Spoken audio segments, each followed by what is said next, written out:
Welcome to Tech Smarter. This is the show where we talk with operators, innovators, and investors who are actively shaping the future of aging services. I'm your host, Abbie Richie. I'm the tech guru here at the Smarter Service. Tech Smarter is sponsored by Leading Age Arizona, and this episode is brought to you by the Smarter Service. Now, if you are an operator and you're struggling with the challenges of supporting your residents with their technology, and we know it's great, there are many challenges, and we want you to reach out to us. We've professionalized this service for you. Go ahead and DM me, and I'll be sure to connect with you. And without further ado, I'd like to go ahead and invite my guests onto the show. Welcome to Tech Smarter, Mark, Steve, and Terry. And for those of you that are unfamiliar with my guests today, I want to go ahead and have each person introduce themselves. So Mark, would you please go ahead and introduce yourself to our audience? Sure, happy to, Abbie. Thanks for having us. My name is Mark Nunnikhoven. I'm the Director of Client Relations for ProviNet Solutions. ProviNet is a full-service managed IT provider, almost exclusively functioning in this senior living space. Wonderful. And what's been your experience with senior living, and how long have you been influencing this area? Let's see, October of 2007, so 18 plus years, where I have spent time meeting with other vendors and of course all of our customers in this space too, and kind of just growing and learning together. IT has had quite a shift just in the last couple of years, let alone the last 20. And so I've been happy to participate for quite a while. Excellent. Thank you. Welcome. And next, I'd like to hear from Steve. Steve, go ahead and introduce yourself and let us know how you're involved. Yeah. Thank you, Abbie. So my name is Steve VanderVelde. My role at ProviNet is I'm the Director of Senior Living Partnerships. So I kind of help manage our partner ecosystem. The Smarter Service is definitely one of those trusted partners in there. But then I also do some IT strategic planning efforts for communities across the country, where we'll kind of go in and look at the current state of technology and help them build up a roadmap to get from current state to desired future state. And then I'm also in a sales capacity bit, but more so focusing on the EHR consulting that we provide. So that's my role in a nutshell. I haven't been at ProviNet as long as Mark, but I hit 15 years on Valentine's Day. That was my first day 15 years ago. But before then, I worked in our parent company, Senior Living Communities, and I've been doing that since I was 16. So kind of grew up in the industry. I love it. I love it. Thank you. And Terry Dry, please go ahead and introduce yourself. Hi, Abbie, and thanks for having me. It's fun to be a guest on the Tech Smarter podcast. I'm honored.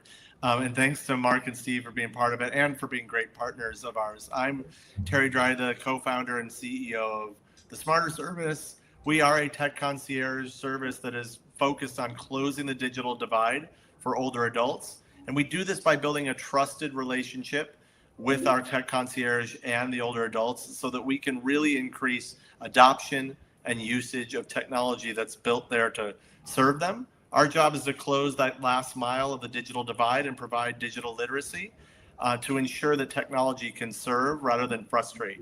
And this winds up being a big benefit for the older adults, but also for the communities they live in, and also for our partners too. So it's really a win-win-win, we like to say, and it's a privilege to be able to do this kind of work. I agree 100%. We wanted to have this panel today so that we could really talk about how so many tech literate residents are now entering senior living, and communities are facing an unprecedented demand for a robust infrastructure and seamless digital support. There's so much that's happening here, and everything is just like accelerating at such a fast pace that we wanted to gather up this panel to discuss just that. And first, we're going to talk about infrastructure and some of those expectations. So when we talk about bridging that digital divide that Terry mentioned, it often starts with just basic access. And today's residents, they come with a personal ecosystem of 5 to 7 devices. I think it's actually more than that. And if the building's digital bones can't support them, then that divide just widens before they even unpack. Steve, I wanted to ask you, how are you helping operators move from basic Wi-Fi to a more robust infrastructure? Yeah, that's a really good question. And we're definitely seeing the same thing you just shared, where more and more residents who are entering the communities we work with are, coming with more and more devices, and they're coming with the expectation that Wi-Fi is a commodity.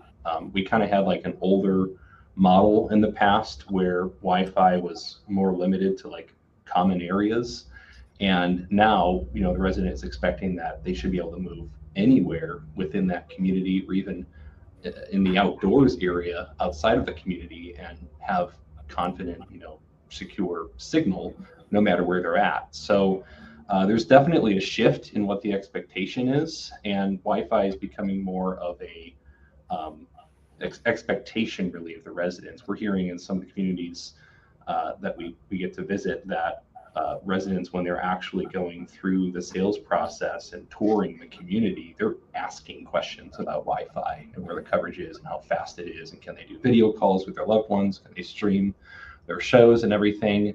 So it's something that really deserves a lot of focus, and we're even putting out there that really you should expect that Wi-Fi bandwidth is going to increase exponentially year over year as more of these types of younger residents move into our communities.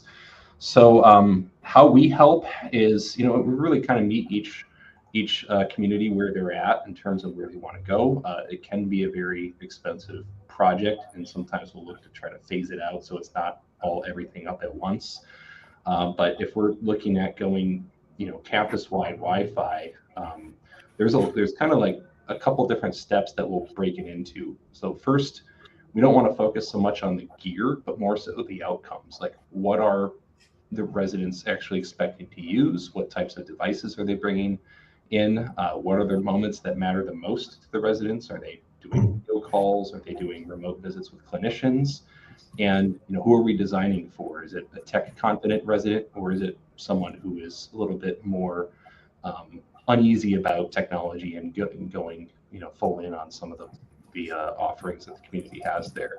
So we'll kind of look at what's the current state of the Wi-Fi, where does the community want to go, where are the pain points, where are the challenges, and then really helping build out a roadmap on here's how we can get from current state to desired future state. And we'll build that out in terms of all the equipment that they need, what are the phases of the projects, what are the budget that you should be looking for. Depending on where the community's at, there might be the actual installers that can go out there and help with that effort, depending on how robust we need to go.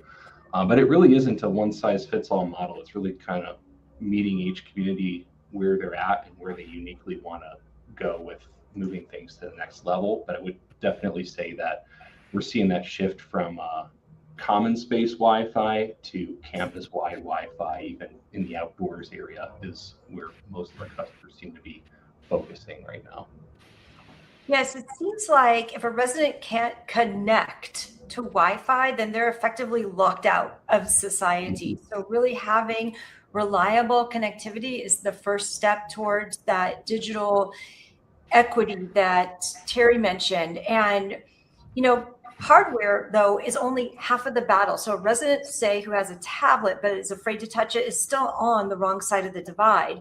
And literacy is typically the bridge that turns a tablet into like a lifeline. Terry, tell us, in your experience, what is the biggest misconception that operators have about digital literacy? Yeah, I think it's a good point. I think there's unfortunately sometimes just a perception that everybody just kind of gets it, and then it's all native to them, and there's going to be no problem. I've got this new thing, and it'll happen. When we had an experience where a community put in all new digital thermostats, and the residents didn't understand how to use them, and they were frustrated. And so there had to be, even something that seems sort of simple isn't necessarily there. And so one of the big barriers is you have to take the perception that technology is not meant to get done to the older adults, it's meant for them. But there's just this divide right now. And so where we're trying to come in and really help about the digital literacy is to make sure that, the investments that are people making in services like everything ProviNet offers and more, that the stuff actually gets used. And so that's where the the gap sometimes can be is giving everyone, the resident, the confidence and the sort of know-how, how to use, how to adopt everything, and then ongoing usage, because it's just so important. It really is. There's a whole piece of the equation that's missing with so many older adults, and we found at the Smarter Service when we bridge that gap, we replace fear with curiosity and helping them navigate that ongoing.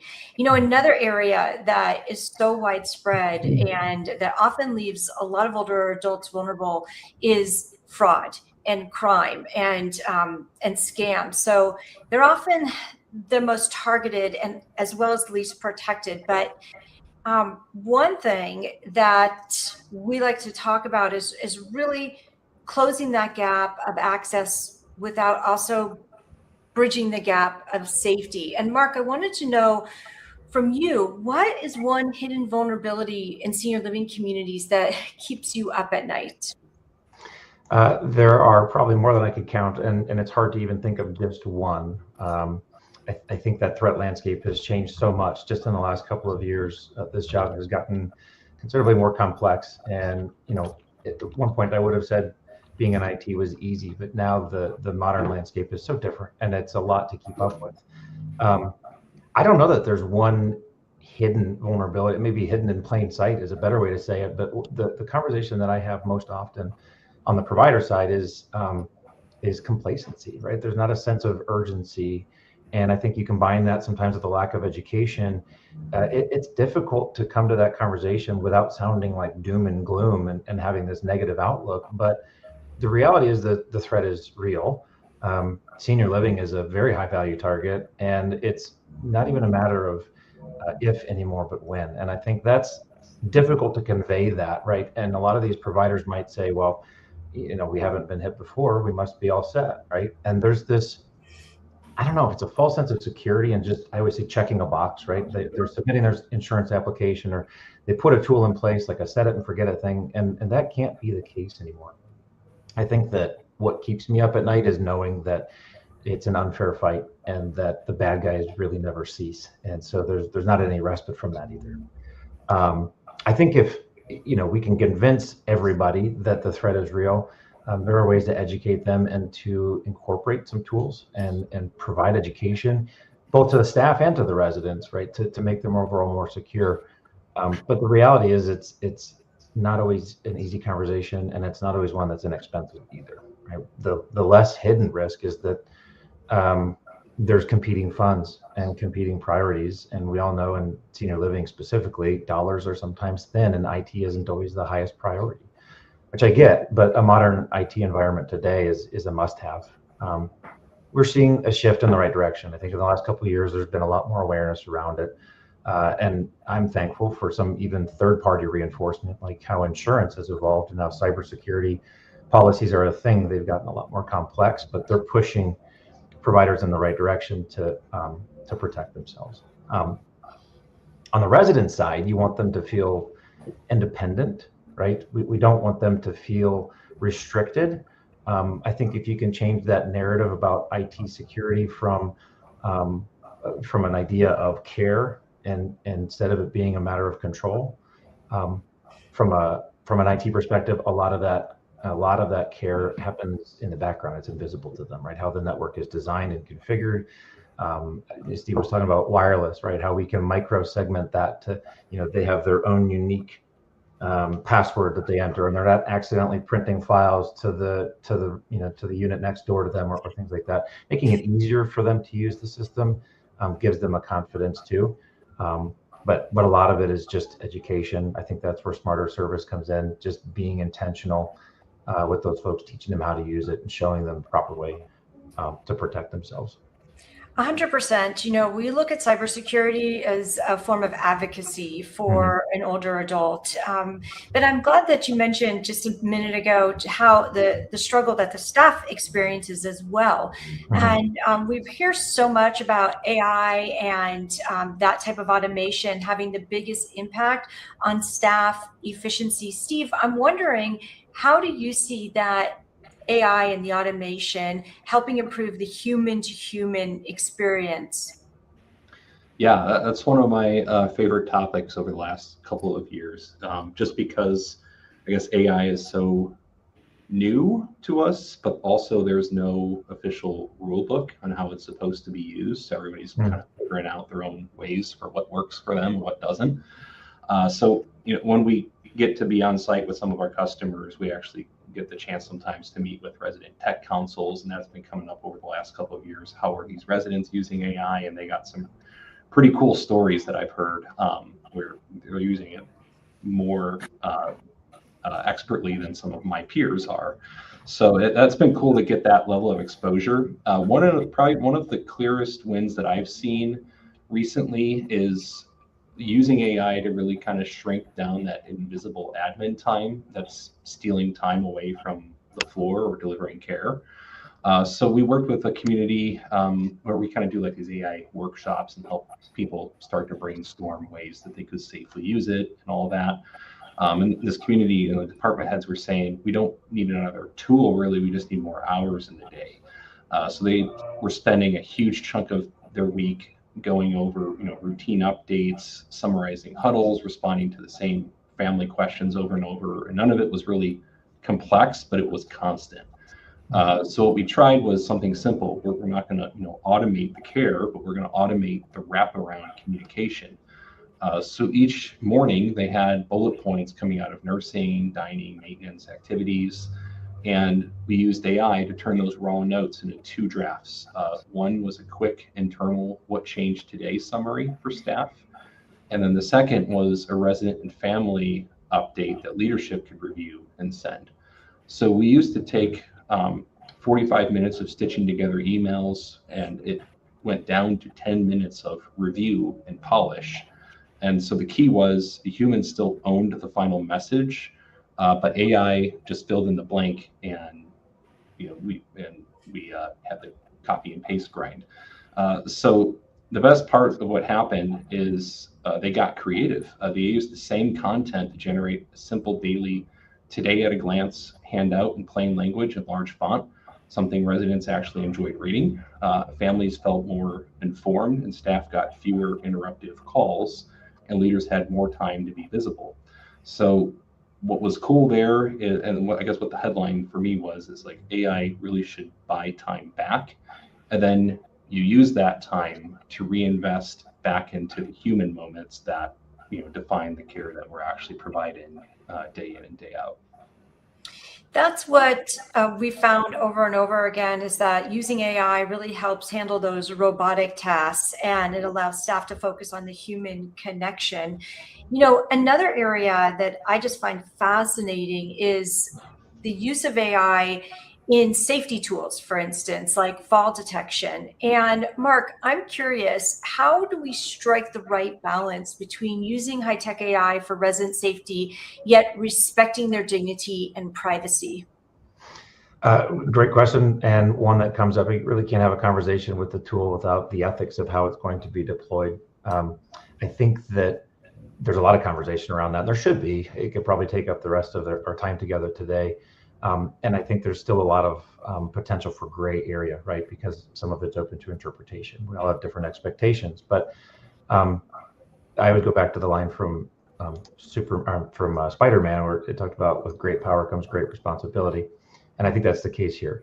AI can be an incredibly useful tool. It can provide a lot of efficiencies to a community, but it can also be used in ways that aren't really seen as glamorous, right? I think that I'm a consumer, right? Our residents are consumers, right? They are probably skeptical by nature. And so without them understanding what the tool is or how it benefits them, or even how it functions in a non-technical way, their adoption rate really isn't there. I think if you reframe that conversation as AI, or the tool using AI isn't an alternative to person-centered care, like Steven said, they still want to see the people. But use it as an extension of care, then they're starting to be more open to the conversation. They still want to see it face.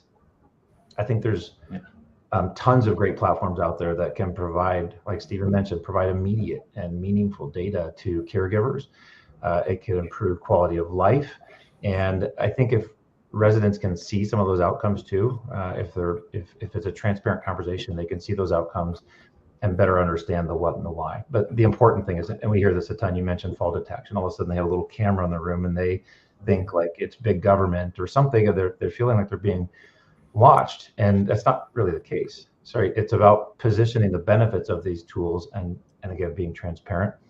I think if you can illustrate for them what some of those outcomes might be, showing them how they're being protected when we're monitoring the environment, we're not monitoring necessarily the individual.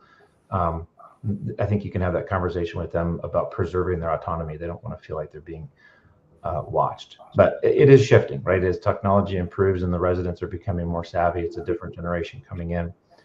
They're more open to it, but they need to understand what it is and what it does for them, right?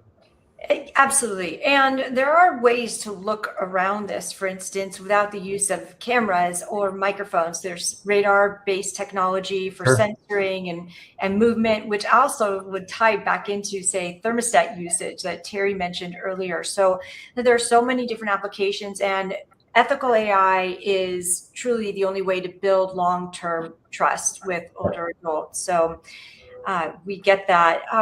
Terry, I wanted to ask you the next question about bridging this digital divide, and it really requires supporting people. And when the Smarter Service has a concierge model in place at the community, the residents are receiving so much more of a high touch model than they would just by having a standard IT ticket system.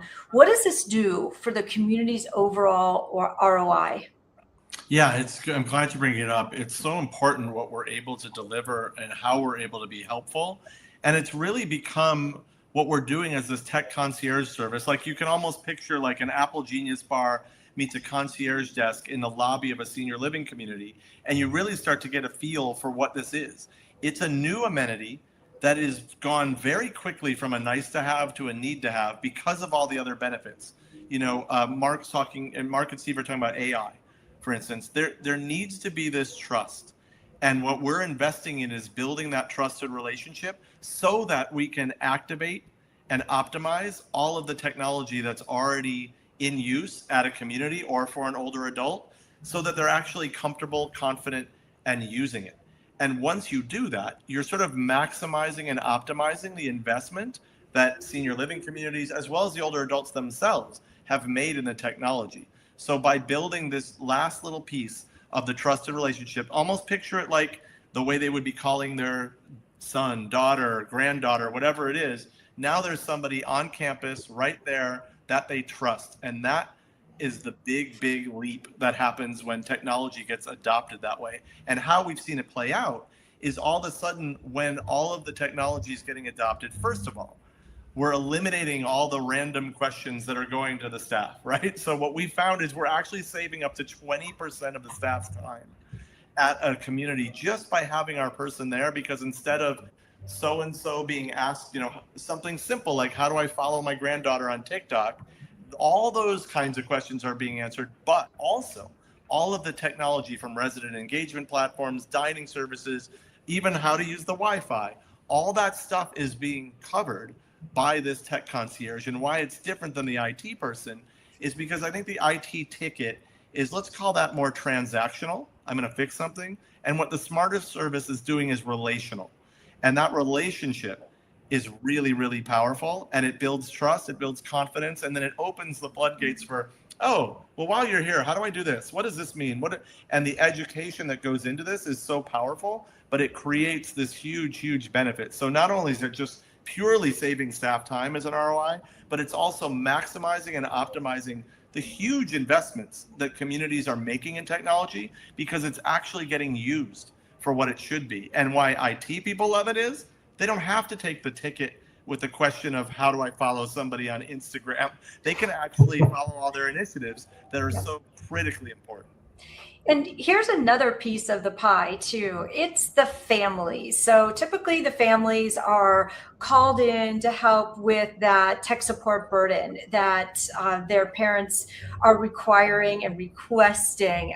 But when you have tech support within the community, it's relieving that pressure on the families. And so with something like that, how does it improve their overall quality of life, Terry, for a resident and for their family members? Yeah, I mean, the simplest way to talk about it is we've heard this many times, but when the senior living, if they're giving tours to new potential residents, they inevitably walk them by our concierge desk, and inevitably, without fail, the middle-aged, son or daughter, whoever is accompanying their parent on this tour, asks, "Hey, what's that?" And they say, "Well, that's our tech concierge service. We're helping with all technology." And then without fail, "Hey, mom, dad, I like this place. Why don't you live here?" And so what it's doing is it's alleviating what they know is this burden that's coming. And also it gives them some comfort. So we have a very personal story in our life. We have a situation with my father-in-law lives in the senior living community. He has dementia, and we've set up, camera system like you were talking about before, through Jubilee TV.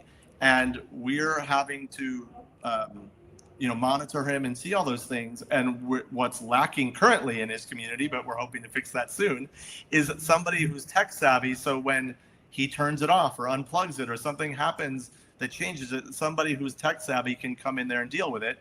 And that's exactly where this service comes in and brings such a benefit to the family, so that my sister-in-law doesn't have to drive forever to go literally plug something back in or change an input button. It's somebody who gets it, understands that technology, and is trusted by my father-in-law. Oh, he's going to help me with this. And those kinds of things give so much peace of mind to the family member that it's just this added amenity that's there. But again, it's that trusted relationship and somebody who is literally being educated in all the technology that either the residents bring in or it's being done to them, so that we can help. And that's just a different division right now. It is. And that divide isn't static. It's moving, it's growing, it's going to keep growing and escalating. And so for Steve, for communities looking to modernize, where should they start their strategic investment? Mm-hmm. Yeah, I would say when we come across communities who say that they're wanting to modernize, they're sick of playing catch up, we always point them to the idea of going forward with an IT strategic plan. It's kind of a biased answer because we offer that, but I really think that it's an important step for communities to undergo, either internally or if they need outside help, great, let's talk about that. But it can't be something that just lives in a big binder on the shelf. It's got to be something that's practical and operator friendly. And ultimately, it needs to be clear on where you're going, what you're trying to solve for, and also where you're not going to chase technology. So what creates the catch-up cycle, I think, it really isn't just old technology. What I've seen in my experience is it's more reactive decision-making. A department might have a pain point. They find a tool at a leading edge show. Someone buys it on the credit card, and suddenly they've got shadow IT, where systems aren't integrated, they aren't supported, and they create more work than they actually remove.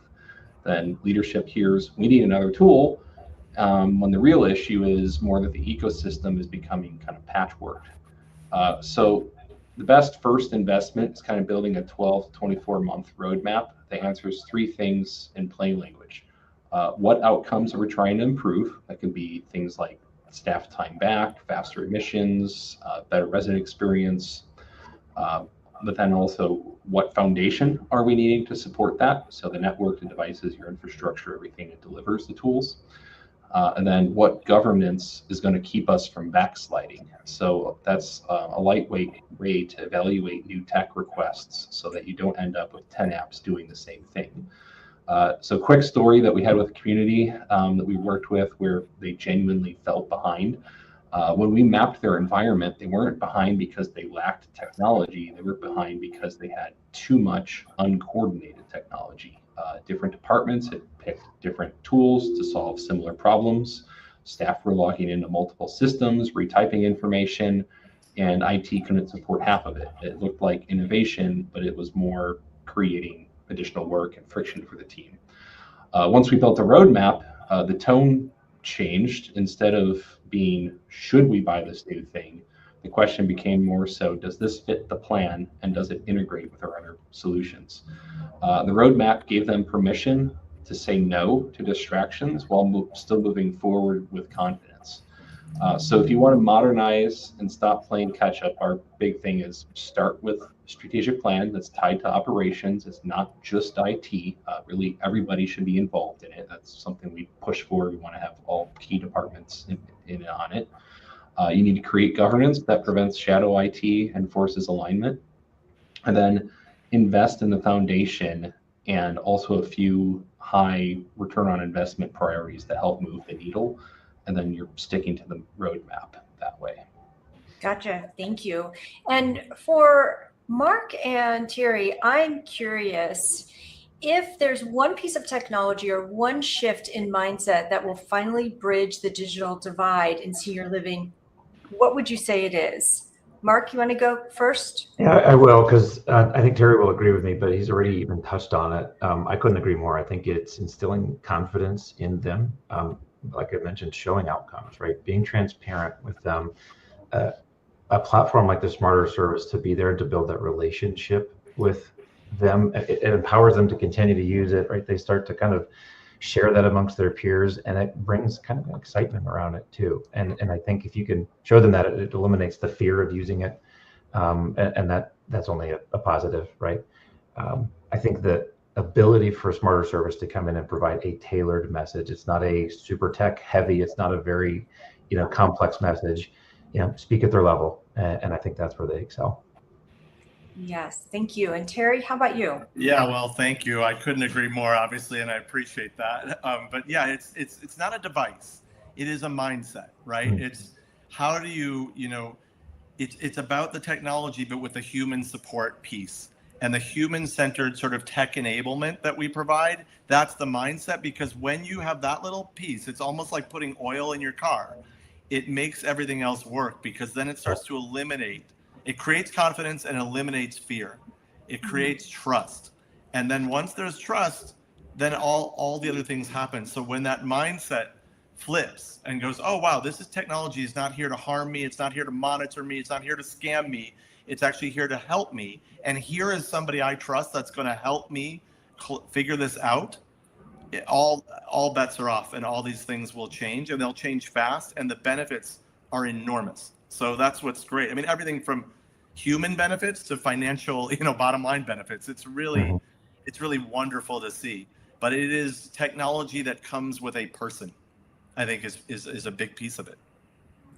100%. And something you said earlier, Terry, I just wanted to reflect back on as we wrap up. And that is that the technology piece is no longer an amenity. It's no longer a nice to have. It's a need to have that residents are fully expecting. And with that, I want to give you all an opportunity to let people know how they can connect with you. Steve, how can people connect with you?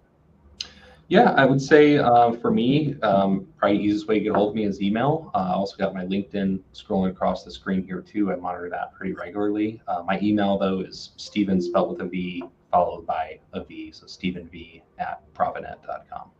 Wonderful. And Mark? Same. Email is usually best for me, and it doesn't require you to know how to spell my last name. So just markn@provinet. That's MARKN as in November @provinet.com. Thank you. And Terry? Yeah, similarly, my LinkedIn's always there, but you can always email me at terry@thesmarterservice.com. So pretty straightforward and simple. Thank you guys so much for being my guest today. And for those of you that are joining us later in the comments, we love your participation. And we will see you all right back here next week for another episode of Tech Smarter. Thank you. Awesome. Thank you. Everyone.